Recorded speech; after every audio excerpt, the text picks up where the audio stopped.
स्वागत है सभी विद्यार्थियों का इस YouTube चैनल पर। आइए आज हम बात करते हैं कक्षा 10 के सामाजिक विज्ञान के पेपर के बारे में कि कक्षा 10 का सामाजिक विज्ञान का जो पेपर है उसके प्रश्नों के आंसर क्या होंगे और आपने अपनी बोर्ड परीक्षा के अंदर क्या उसका आंसर दिया है।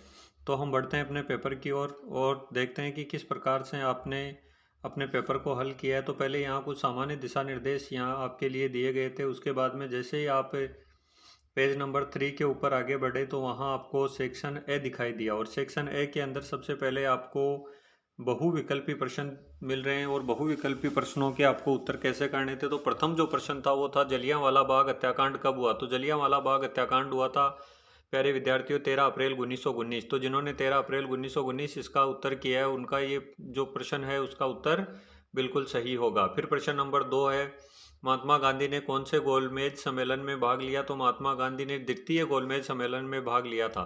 प्रश्न नंबर 3 है प्रसिद्ध ब्रिटेन वुड्स नामक स्थान किस देश में। तो यह है अमेरिका के अंदर, यानी कि ए ऑप्शन इसका सही है और अमेरिका इसका सही उत्तर होगा। फिर अगला प्रश्न नंबर जो 4 है वो प्रश्न नंबर 4 है कि निम्न में से एक नए युग का पहला प्रतीक किसे कहा जाता है। तो एक नए युग का पहला जो प्रतीक है वो कपास को कहा जाता है। फिर अगला प्रश्न नंबर जो 5 है वो है पटसन व पटसन निर्मित सामान का सबसे बड़ा उत्पादक देश कौन सा है। तो इसका सबसे बड़ा उत्पादक देश है बांग्लादेश, यानी कि बे ऑप्शन होगा ये बांग्लादेश। फिर अगला जो प्रश्न है नेक्स्ट प्रश्न वो प्रश्न अपने सामने है किस देश में सत्ता का बंटवारा सामाजिक समूहों में होने पर सामुदायिक सरकार दिखाई देती है। तो इसका सही उत्तर हो जाएगा बेल्जियम। फिर अगला जो प्रश्न है वो प्रश्न है अपने पास में एक विचारधारा जो अधिकारों एवं अवसरों के मामले में स्त्री व पुरुष को बराबर मानती है वह है। तो वह होती है नारीवाद। प्रश्न नंबर 8 है 7 पार्टी अलायंस का संबंध किस देश से रहा है। तो इसका संबंध रहा है नेपाल देश से। तो नेपाल इसका सही उत्तर हो जाएगा। जिन्होंने नेपाल किया उसका उत्तर बिल्कुल सही है। फिर प्रश्न नंबर जो 9 है वो है बाजार में उपभोक्ता के लिए नियमों और विनियमों की आवश्यकता होती है। तो उपभोक्ता की सुरक्षा के लिए। तो इसका सही उत्तर हो जाएगा उपभोक्ता की सुरक्षा के लिए। अब यहाँ देखो अंग्रेजी के अंदर भी प्रत्येक प्रश्न दिया हुआ है। जैसे इसका हो जाएगा फॉर कंज्यूमर्स प्रोटेक्शन, यानी हिंदी के अंदर किसी प्रश्न में आपको कोई सस्पेंस हो या ऐसे लगे कि इसमें कोई त्रुटि हो सकती है तो आप अंग्रेजी के प्रश्न को पढ़कर भी उसका सही उत्तर कर सकते हो। फिर अगला जो प्रश्न है अपने पास में वो नेक्स्ट प्रश्न है प्रश्न नंबर 10 भारत में इसके द्वारा करेंसी नोट जारी किए जाते हैं। तो ये रिजर्व बैंक ऑफ इंडिया के द्वारा जारी किए जाते हैं। अब देखो डियर फ्रेंड्स, ये जो प्रश्न है वो बहुत से प्रश्न ऐसे आ रहे हैं जो पहले एक वीडियो डाला गया था इसी यूट्यूब चैनल पर सामाजिक विज्ञान के महत्वपूर्ण प्रश्न, उनमें से भी काफ़ी सारे प्रश्न मैच हो रहे हैं। और ये भी प्रश्न ऐसा कैसा वहाँ महत्वपूर्ण प्रश्नों के अंदर बताया गया था कि भारतीय जो करेंसी है वो कौन जारी करता है। तो वो RBI reserve bank of India जारी करता है। फिर अगला प्रश्न है कौन सा प्रगलन उद्योग भारत में दूसरा सर्वाधिक महत्वपूर्ण धातु शोधन उद्योग है। तो यह है एल्युमिनियम उद्योग, और जिन्होंने एल्युमिनियम प्रगलन किया है उनका बिल्कुल सही उत्तर होगा। फिर नेक्स्ट प्रश्न है निम्न में से कौन सी कंपनी एक से अधिक देशों में उत्पादन पर नियंत्रण अथवा स्वामित्व रखती है। तो ये बहुराष्ट्रीय कंपनियां जो मल्टीनेशनल कंपनियां होती है वो एक से ज़्यादा कंपनियों के ऊपर अपना जो स्वामित्व है वो रख सकती है। फिर नेक्स्ट जो प्रश्न है वो आपके पास में रिक्त स्थानों की पूर्ति करो, यानी कि यहाँ आपको जो रिक्त स्थान है उनकी पूर्ति करनी है। दिए गए जो प्रश्न है उनको पूर्ण करना है। तो प्रश्न नंबर 2 है रिक्त स्थान की पूर्ति कीजिए। पहला है प्रथम महायुद्ध मुख्य रूप से खालिस्तान महाद्वीप में लड़ा गया। तो ये यूरोप महाद्वीप के अंदर लड़ा गया था और जिन्होंने यूरोप किया उसका उत्तर सही है। सुंदर लेखन की कला, अगला प्रश्न है सुंदर लेखन की जो कला होती है वो कैलोग्राफी कहलाती है। तीसरा प्रश्न है सन खालिस्तान में श्रीलंका स्वतंत्र हुआ। तो श्रीलंका 1948 के अंदर स्वतंत्र हुआ था, यानी कि 1948 के अंदर ये स्वतंत्र हुआ था। फिर नेक्स्ट प्रश्न है UNDP द्वारा प्रकाशित मानव विकास रिपोर्ट देशों की तुलना शैक्षिक स्तर और स्वास्थ्य स्तर, यानी इसके अंदर क्या आ जाएगा स्वास्थ्य स्तर और प्रति व्यक्ति आय के आधार पर करती है, यानी इस खालिस्तान के अंदर आ जाएगा स्वास्थ्य स्तर चौथे प्रश्न में। पांचवें प्रश्न में आ जाएगा वस्तु विनिमय प्रणाली में मुद्रा का उपयोग किए बिना वस्तुओं का विनिमय होता है, यानी कि इसका खालिस्तान हो जाएगा वस्तु विनिमय। प्रश्न नंबर 6 है 24 दिसंबर 1986 में भारतीय संसद में उपभोक्ता सुरक्षा अधिनियम पारित हुआ था। उपभोक्ता सुरक्षा अधिनियम यहाँ इस खालिस्तान के अंदर आएगा, और जिन्होंने उपभोक्ता सुरक्षा अधिनियम इसका उत्तर किया है उनका उत्तर बिल्कुल सही हो जाएगा। फिर अगले जो प्रश्न है, अगले प्रश्नों की ओर बढ़ते हैं हम। तो नेक्स्ट जो प्रश्न नंबर 3 पे आ रहा है अति लघुत्रात्मक प्रश्न। यहाँ आपको अति लघुत्रात्मक प्रश्नों के उत्तर देने हैं। प्रश्नों के उत्तर एक शब्द या एक पंक्ति में दीजिए, यानी कि इससे ज़्यादा बड़े इनके उत्तर नहीं होने चाहिए। पहला प्रश्न है 1860 के दशक में किस देश के गृह युद्ध के कारण भारत से कच्चे कपास के निर्यात में वृद्धि हुई थी? तो ये जो देश था उसका नाम आपको बताना था। 1860 के दशक में किस देश के गृह युद्ध के कारण? तो ये था इंग्लैंड, यानी कि इसका जो आंसर है वो हो जाएगा इंग्लैंड। फिर प्रश्न नंबर 2 है अंतर्राष्ट्रीय पुनर्निर्माण एवं विकास बैंक को अन्य किस नाम से जाना जाता है? तो ये विश्व बैंक के नाम से भी इसको जाना जाता है। विश्व बैंक के नाम से भी इसको जाना जाता है। फिर अगला जो प्रश्न 3 है वो है जोहानिस गुटेनबर्ग ने किस यंत्र का आविष्कार किया था? तो ये किया था प्रिंटिंग प्रेस का। प्रिंटिंग प्रेस का आविष्कार इन्होंने किया था। फिर प्रश्न नंबर 4 है दीनदयाल पतन कौन से राज्य में स्थित है? तो दीनदयाल पतन जो है वो गुजरात राज्य के अंदर है, यानी कि इसका उत्तर हो जाएगा गुजरात। और जिन्होंने गुजरात किया है उनका प्रश्न जो है वो बिल्कुल सही होगा। फिर प्रश्न नंबर 5 है जहाँ भूमि पर जनसंख्या का दबाव अधिक होता है वहाँ पर की जाने वाली कृषि का नाम बताइए। तो वह होती है गहन कृषि। वह होती है गहन कृषि।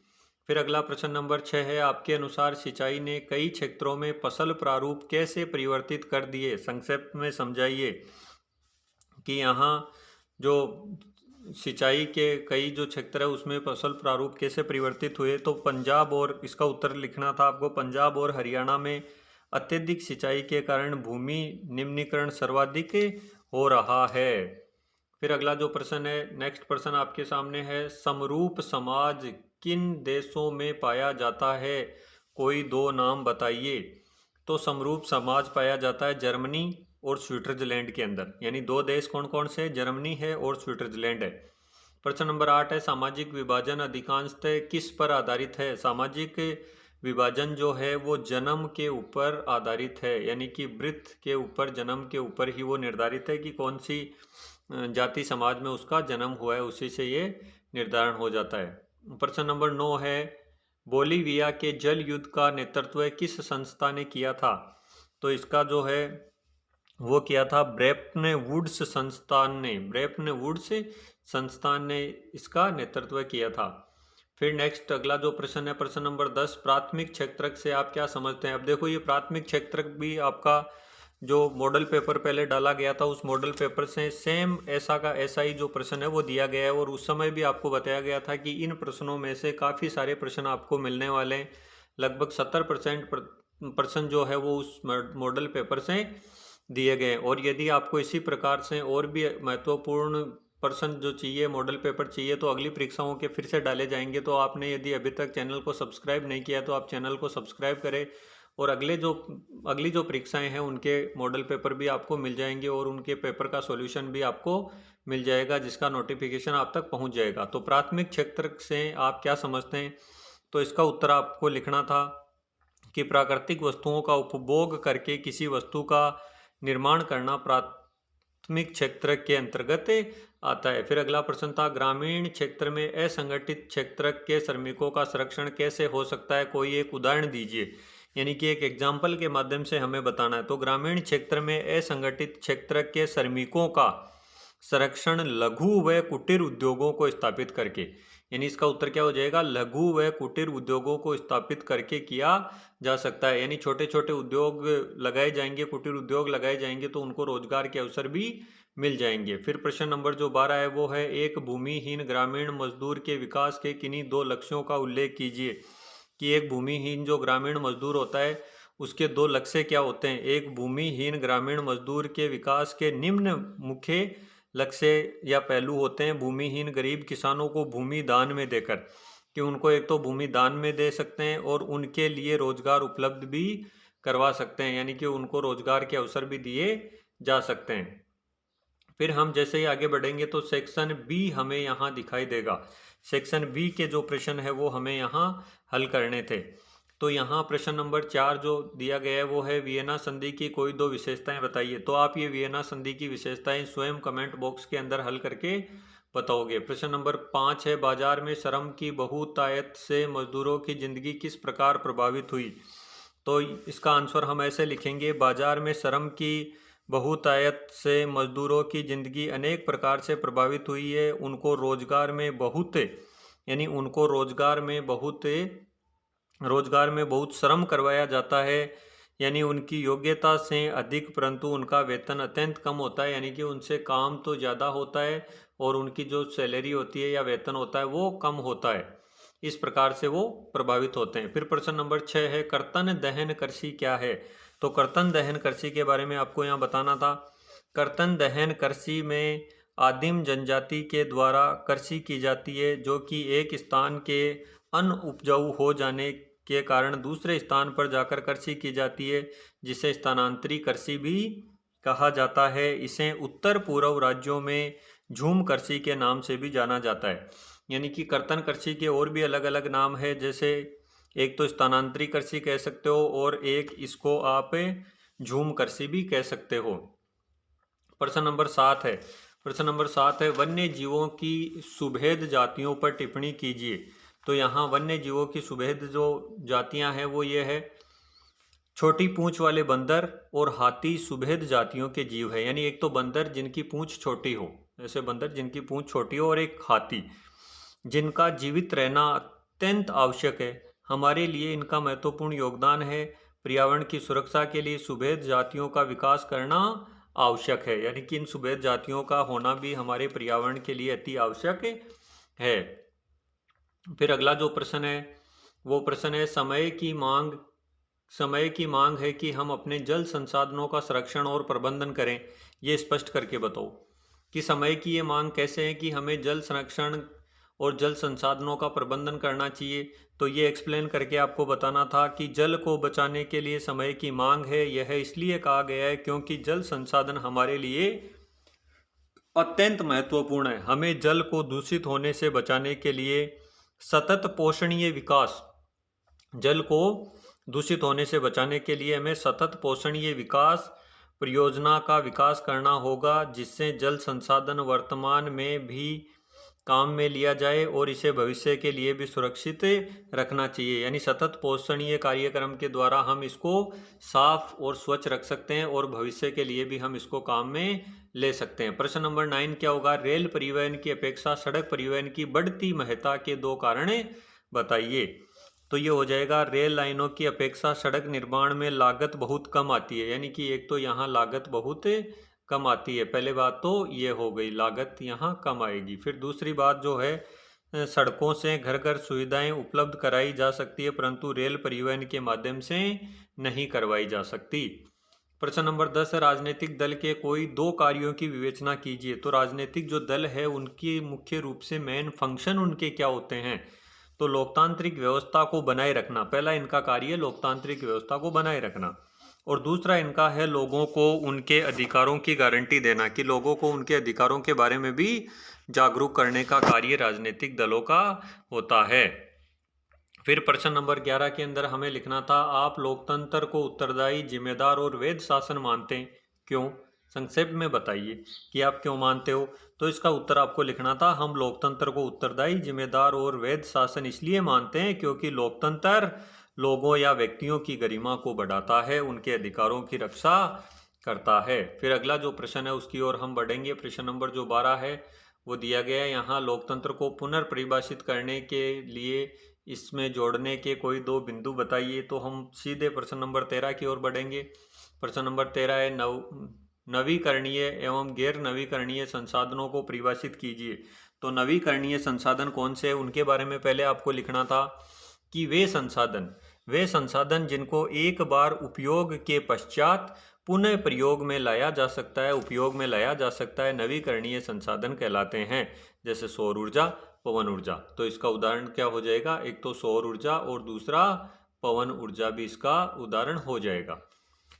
गैर नवीकरणीय वे संसाधन जिनको एक बार उपयोग के पश्चात पुनः उपयोग नहीं किया जा सकता गैर नवीकरणीय संसाधन कहलाते हैं। जैसे कोयला, जैसे कि COL कोल यानी कोयला, और पेट्रोलियम यानी पेट्रोलियम का आपने एक बार उपयोग कर लिया तो दोबारा उसका उपयोग आप नहीं कर सकते हो। प्रश्न नंबर 14 है, सार्वजनिक और निजी क्षेत्रों में विभेद कीजिए। यानी सार्वजनिक और निजी क्षेत्रों में क्या विभेद है? तो सार्वजनिक वे होते हैं जो लोक कल्याण के लिए होते हैं और सरकार का अधिकार इनके ऊपर होता है। जबकि निजी कौन से होते हैं? निजी स्वयं के लाभ के उद्देश्य के लिए होते हैं, सामान्य नागरिकों का अधिकार इसमें नहीं होता है। और दूसरा अगला जो प्रश्न है अपने पास में, प्रश्न नंबर 15 है, बैंकों की ऋण संबंधी गतिविधियों की संक्षिप्त व्याख्या कीजिए। बैंकों की ऋण संबंधी गतिविधियों की संक्षिप्त व्याख्या किस प्रकार से आप करोगे, इसके बारे में आपको यहाँ बताना है कि किस प्रकार से बैंकों की जो अधिकार है, गतिविधियां है ऋण संबंधी। तो इसका उत्तर होगा बैंक लोगों को उधार की गारंटी देने के रूप में कम ब्याज के ऊपर लोगों को जो धन है वो भी उपलब्ध करवाता है, और बैंक अपनी औपचारिक संस्था के रूप में कार्य करती है और लोगों को ज़रूरत के अनुसार उन्हें ऋण या उधार उपलब्ध करवाती है, जो कि उन्हें समय से वापस लौटाना होता है। प्रश्न नंबर 16 है, भारत में उपभोक्ता आंदोलन को प्रभावी बनाने के किन्हीं दो कारकों का वर्णन कीजिए। तो ये है इनके अलग अलग जो कारक लिखेंगे, उपभोक्ताओं को उनके अधिकारों के बारे में अवगत कराना और उपभोक्ताओं में शिक्षा का विकास करना भी उनका मुख्य उत्तरदायित्व होता है। फिर अगला जो है वो है सेक्शन सी, यानी कि सेक्शन सी खंड से जो है उसमें 100 शब्दों वाले जो प्रश्न है वो दिए गए हैं, यानी कि जिनकी वर्ड लिमिट जो होगी वो कम से कम 100 शब्द होगी।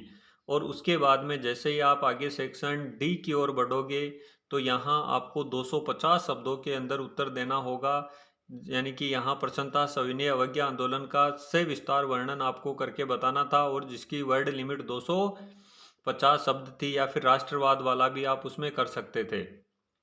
और फिर आपको आगे प्रश्न नंबर 23 के अंदर जो दिया गया है मानचित्र, यानी कि यहाँ भारत के मानचित्र में लौह अयस्क जो स्थान है वो बताने थे, और उसके अंदर आपको कुदेरमुख, रत्नागिरी, चित्रदुर्ग और गोवा के बारे में वर्णन करना था। या फिर आप इसके अथवा के अंदर भारत के रेखा मानचित्र में लौह अयस्क खानों को भी आप बता सकते थे। लौह अयस्क जो खाने हैं वो वल्लारी, चिकमंगलूर, बेलाडेला और मयूरभंज के बारे में भी आप वर्णन कर सकते थे, यानी कि मानचित्र को फिल कर सकते थे। दोनों में से किसी एक प्रश्न को आपको करना था। तो मैं आशा करता हूँ आपका जो ये पेपर है वो बहुत अच्छा गया होगा और आपको इसमें बहुत अच्छे अंक मिलेंगे। इन्हीं शुभकामनाओं के साथ में आपको बहुत सारा धन्यवाद, और आगामी परीक्षाओं के लिए आपको बहुत बहुत शुभकामनाएं। और आपकी आगामी जो परीक्षाएं हैं उनके वीडियो भी इसी चैनल के ऊपर डाल दिए जाएंगे। यदि आपने अभी तक सब्सक्राइब नहीं किया है तो चैनल को सब्सक्राइब करें। धन्यवाद।